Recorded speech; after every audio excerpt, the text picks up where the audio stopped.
Madame Joëlle Turcotte navigue dans le monde artistique depuis plus d'une quarantaine d'années. Elle a une large expérience, notamment dans la conception, la production et la réalisation de spectacles et de comédies musicales. Elle a participé comme chorégraphe à La beauté sauvera le monde. Avant de découvrir visuellement ce spectacle par le biais d'un reportage, nous avons le bonheur de la recevoir sur le plateau. Bonjour Joëlle. Bonjour, merci de me recevoir. Ah ben c'est avec plaisir, surtout que ton profil me plaît beaucoup, très intéressant, enseignante certifiée de danse, du côté plutôt du jazz, mais je pense que tu fais assez largement, chorégraphe, tu t'intéresses à la production de comédies musicales, tu fais du coaching dans le domaine, voilà, j'allais dire un CV qui me plaît beaucoup, parce que la danse, c'est quelque chose de si beau, sublime. Tout à fait. Alors, ben justement, comment en es-tu arrivée à travailler à temps plein dans le domaine des arts, de la danse? En fait, je pense que c'est pas un choix, je crois que c'est un chemin de vie. Je pense que dans la danse, parce que je fais le chant et le jeu aussi, c'est sûr, la danse a été le premier élément déclencheur, mais ensuite le chant et bien sûr le jeu, le théâtre a très vite pris, comment tu peux, mon cœur, mon âme. Il y a de quoi. Et c'est ça, en fait, je crois que c'est une passion, c'est comme le cœur qui bat. Hein, donc, c'est une âme. Donc, c'est comme si j'avais fait ça pendant des millénaires. Et puis, ce que j'apprécie beaucoup avec le temps, c'est de transmettre cette passion, de donner, et encore le don de soi, en fait, à travers l'œuvre que je fais. Donc, la danse, le chant et le jeu. Wow! C'est... Voilà. J'espère qu'on aura l'occasion de se rencontrer dans des contextes comme ceux-là, parce que c'est quelque chose qui m'habite aussi. Donc, tu as travaillé sur le spectacle La beauté sauvera le monde. Comment a commencé pour toi cette aventure? En fait, ça fait vraiment réfléchir quand on m'a invité à faire cette édition, parce que c'est en 1996 que j'ai fait la première édition de La beauté sauvera le monde. Oh. Donc, on le sait, la trilogie, le 3, hein, on sait qu'est-ce que ça représente au niveau de la religion. Alors, c'est pas juste une fois, c'est pas deux, mais c'est bien 3. Alors, j'ai fait la première et la 3e édition. Et pour moi, ben, c'est une bénédiction, encore une fois, qu'on est venu me chercher, on est venu me refaire confiance. Et je crois que dans cette 3e édition, moi, j'ai mûri beaucoup. Hein. J'ai le côté, si on veut, le pourquoi je fais quelque chose. L'engagement est devenu très, très solide. Les valeurs se sont ancrées. Et donc, dans cette transmission, cette fois-ci, il n'y avait pas comme, oh mon Dieu, l'œuvre du Magnificat, ou des œuvres musicales qui sont tellement de Bach ou etc., tellement des œuvres qui sont magnifiques, sublimes, c'est comme si on était devant le divin. Puis là, d'aller mettre du mouvement dessus ne faisait pas peur. C'est comme si j'avais rejoint cette mission d'aller transmettre la beauté. Et la beauté, pour moi, voulait dire l'amour, le partage. C'était pas ancrer un message, c'était de l'amener, de voir qu'est-ce que ça pouvait faire et émouvoir aux personnes, tout comme les danseurs et tout le reste des artistes, parce que c'était vraiment une fusion d'artistes là, dans l'ensemble. Alors, pour moi, c'était une bénédiction de faire ce contrat, ce mandat d'aller créer pour une 3e édition. 1996, première édition, et donc 2022, 2e édition. Il y a du temps, là. Il y a le temps d'approfondir, hein? Il y a du temps d'approfondir, mais il y a du temps de faire beaucoup de réflexions sur soi. Et puis, c'est un petit peu ce que cette mission m'a amené. Le pourquoi je recollabore, le pourquoi. Qu'est-ce que j'ai de différent à donner comme message cette fois-ci? J'ai eu la chance d'assister à ce magnifique spectacle, puis c'était de toute beauté. La beauté sauvera le monde.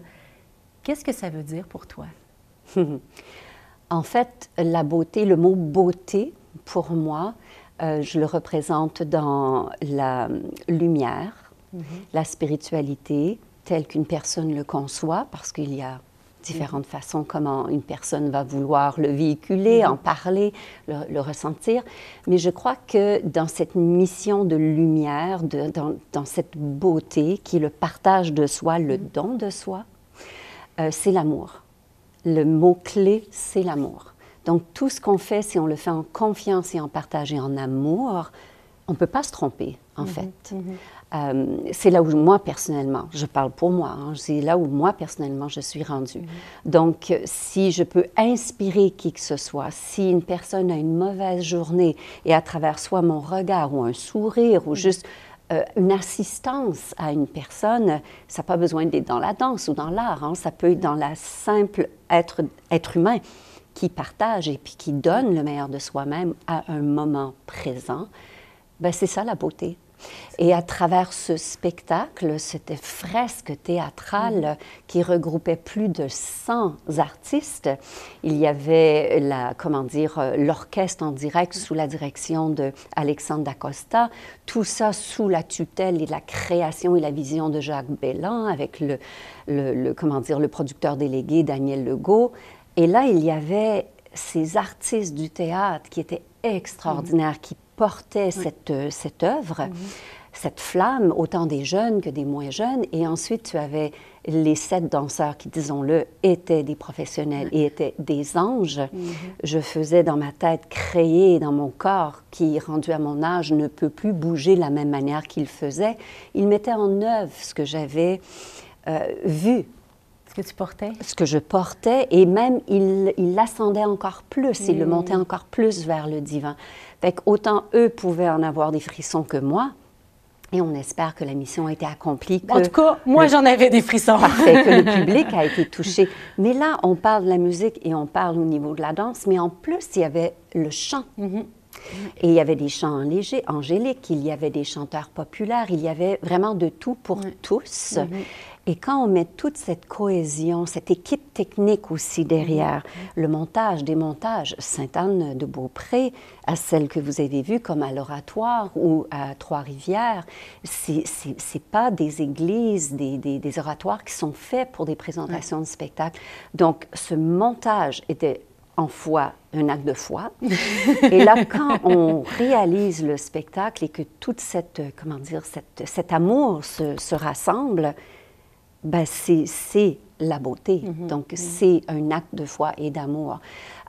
Donc, pour moi, c'est aussi simple que ça. Cette mission me donnait des ailes, me donnait un focus pour passer à travers toutes les entraves qu'on pouvait avoir. Entraves, il y a eu. L'écho, juste l'écho dans l'oratoire, le son qui revient 3-4 fois, autant pour les chanteurs que les danseurs, etc.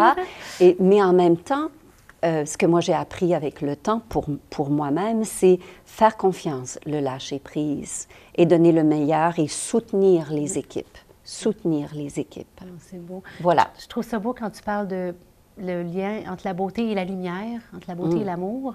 Ça me fait penser à une parole dans l'Ancien Testament, Dieu qui dit à son peuple, « Je fais de toi la lumière du monde. Hein? Et puis, justement, c'est ça, cette lumière qui met en évidence cette beauté, cet amour. En tout cas, je trouve qu'il y a des beaux liens à faire. Tout à fait. Et justement, si je te demandais, comment est-ce que les arts contribuent à élever la société, mais aussi nos vies familiales, personnelles? Qu'est-ce que tu me répondrais? Oh, je crois que les arts peuvent faire ressortir le meilleur de chacun. Nous permettre de rêver, d'espérer, de se réaliser aussi, parce qu'en chacun de nous peut sommeiller un petit rêve qu'on n'a jamais peut-être permis à voir le jour. Beaucoup de dames actuellement me demandent pour des cours de danse, des cours de chant. J'ai pas réalisé mon rêve. Et pour avoir accompagné ma mère en fin de vie, ce que je réalise, c'est que c'est important au moins de nommer ce rêve avant de partir, mais aussi que ça soit juste de se mettre de la musique, de se lever et de faire bouger la personne. Ça n'a pas besoin d'être dans un studio de danse, pas besoin de faire une production, un spectacle, mais de donner un petit pas, donner une petite guidance peut faire toute la différence pour une personne. L'estime de soi, la réalisation de soi. Et de ne pas dire « je ne suis pas capable ». Le mot « peur » est quelque chose depuis les 10 dernières années que je fais face à cette peur, je l'accueille. Avant, je fuyais, la peur de la mort. Donc, c'est pas pour rien que j'ai accompagné ma mère. C'est pas pour rien que j'ai eu vraiment des grandes pertes, que j'ai vécu des grandes pertes autour de moi. Et ces deuils-là, c'est pas juste la mort d'une personne, le grand départ d'une personne. Ça peut être la perte d'un emploi, la perte d'une relation, la perte de sa maison, la perte financière, la déconstruction. Puis, je vais utiliser un autre mot aujourd'hui, la déconfiture totale d'une vie. C'est plus bon. Ouais. Et je regarde ce qui se passe dans le monde actuellement et au lieu de dire et d'aller dans la contraction, je vais dans la beauté, dans la lumière. Répondre par la beauté.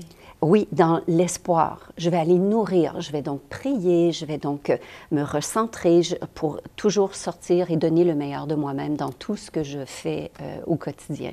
Donc, que ce soit guider des classes, créer, chanter, c'est toujours cette mission. Ça ne veut pas dire que ça va être parfait, c'est pas de ce que je parle. Ça ne veut pas dire que ça va changer grand-chose pour ce qui se passe dans le monde. Mais je pense que quand on veut faire de notre mieux, puis qu'on passe à travers cet amour et non la contraction, la colère, qu'on reste lumineux, on peut changer, ne serait-ce peut-être pour l'énergie d'une personne, que sa vie soit un petit peu plus allégée. La dilatation du cœur. Hein? Oui, un sourire, comme je disais. Pourquoi on ne sourit pas plus? C'est pas se dire « Bonjour, comment vas-tu? » C'est beau. Et de tout temps, hein, dans l'Église, l'art et la beauté ont revêtu une grande importance. On le voit dans l'art sacré, par exemple. On pourrait dire que la beauté terrestre est un peu le reflet de la beauté de Dieu. Comment les arts et la beauté qui en découle inspirent ta vie spirituelle? En continu. En fait, pour ma part, je vais vous donner une page de vie qui, vous allez comprendre par rapport au lien de la nature, la beauté, les églises, etc. Donc, tout ça, pour moi, est interrelié. Les racines, la source du vrai, le vrai. Okay? Donc, mes valeurs sont très ancrées et d'ailleurs, j'ai reconnecté avec ceux-ci donc, dans les 10-15 dernières années avec tout ce qui m'est arrivé. Et en fait, pour vous donner cette petite page de vie, en tant que... j'ai commencé ma carrière à Cats Paris, en fait, en France, à Paris, où je chantais et je dansais et j'interprétais multirôles et j'étais aux anges. Paris, ville de lumière, bien sûr, mais ville de, je veux dire, de tout l'avoir, donc le matériel, les vêtements, etc. Donc, je suis revenue non pas avec une valise, mais pratiquement avec 10 valises de vêtements et de biens, etc. Et donc, je m'étais gâtée. Parfait, j'étais dans ma jeunesse. Mais depuis ce temps-là, c'est lourd. Ce bagage-là, il est lourd. C'est pas les vêtements, c'est pas les acquis qui amènent le bonheur et autres. Donc, finalement, j'ai fait cette réalisation-là. Je continue mon parcours. En 96, comme vous savez, j'ai travaillé avec Jacques Baillan pour la première édition de La beauté sauvera le monde. Il n'y avait pas le même message. Ça portait pas le même message pour moi à l'époque.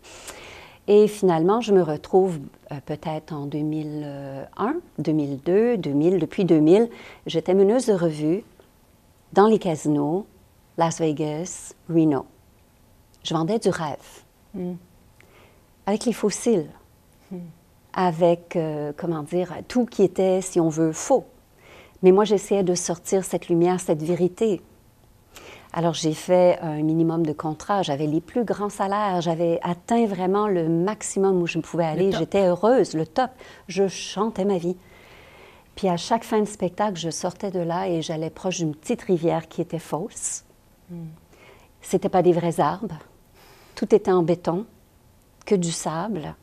Les gens étaient extraordinaires. Mais pour moi, c'était, ben voyons. Et où la réalité. Où est la vérité et la réalité. Et je voyais les gens venir au spectacle avec leurs bonbonnes d'oxygène intertubées, avec leur petit snack pack sur leurs genoux. Et ils avaient la misère à avoir la joie de rire, parce que c'est ce que nous faisions. On faisait rire, on donnait du bonheur. Je me suis dit, non, retourne à Québec. J'ai toujours revenu à Québec après mes contrats. Retourne à la source, va t'enraciner, va alimenter du vrai. Et donc, j'ai mis fin à ma carrière sur scène à ce moment-là. Et les gens me disaient, mais tu es folle, qu'est-ce que tu fais? Tu reviens, tu es encore très jeune, tu as encore 10 ans devant toi. Et ça fait, je vends du rêve et moi, je veux vendre du vrai. Puis je ne veux même pas le vendre, c'est le don de soi. Je veux l'offrir. Et donc, justement, dans ma des confitures de vie, j'ai eu la chance et le bonheur de donner des cours de danse bénévolement, chanter bénévolement, faire et le don de soi, de ce que je fais au mieux de moi, de le faire gratuitement. Merci. C'est tellement... Il n'y a pas de mots. J'arrive pas... C'est divin. C'est vraiment divin. Et donc, mon souhait pour les années à venir, ça serait d'avoir une bénédiction d'abondance d'argent pour que je puisse aller et offrir mes services gratuitement. C'est vraiment mon souhait. Je trouve ça beau comment tu reviens toujours à la source, aux racines. C'est là que la vie, c'est là que l'eau vive. C'est là où je suis rendue. Et je suis beaucoup plus heureuse. Beaucoup plus heureuse. Oui. Merci parce que tu le transmets dans ton regard. Ah! Et que je trouve un regard lumineux d'espérance. Oui, il faut. Et puis même à travers l'accompagnement, comme je disais, au niveau jusqu'au dernier souffle de ma mère, c'était ma plus belle mission de vie. C'était vraiment divin d'accompagner une personne qui était athée, qui ne croyait plus. Et je lui disais, tu vas voir, et si c'est vrai qu'il y a quelque chose après, viens me faire un petit coucou. Et puis, il y a eu plusieurs... Je ne commencerai pas à tout vous raconter parce qu'on va être encore ici dans 10 ans, mais j'ai eu vraiment des beaux témoignages, des beaux signes. Des clins d'yeux. Oui, et donc si je peux porter ça et donner espoir aux gens, parfait. Bien, merci d'être cette porteuse d'espoir, d'espérance à travers tout ton être, à travers ton art, mais à travers aussi ton témoignage. Ah, merci pour l'invitation.